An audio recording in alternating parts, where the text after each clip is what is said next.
ngayong araw share ko lang sa inyo experience ko na binayaran ako ng ₱1,000 na ticket.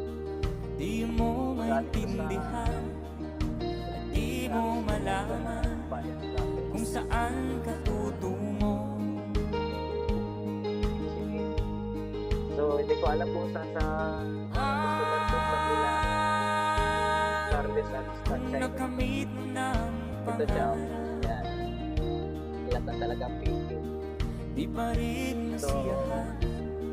Nais mo'y madagdagan, limot mo na ang iyong Gagawin pinapunan. mo, kukunin mo pa.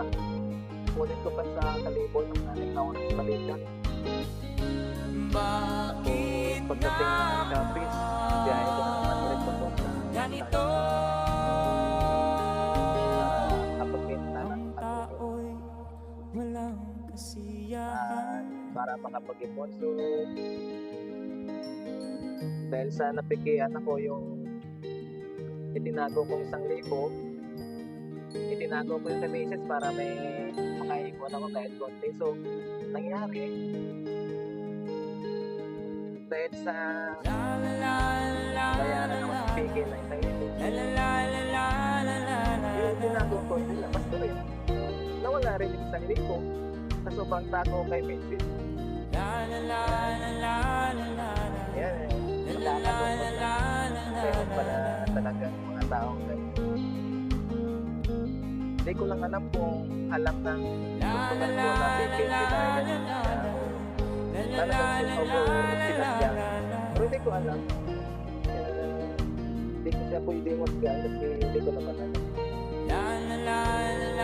Sikap tayo para tayo po may panggastos. So, ang nangyayari, mayroon talagang mga hindi pandas.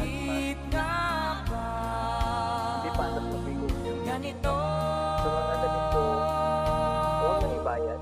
Kawawa naman kasi yung iba na higit na nangangailangan.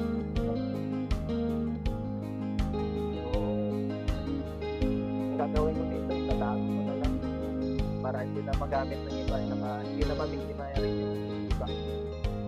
So, ma'am, kung sino man ang nagbayad dito sa akin, maraming salamat dahil binigyan mo ako ng chance na lang pasalamat sa Panginoon. Thank you. Ma'am, shoutout sa'yo. Salamat.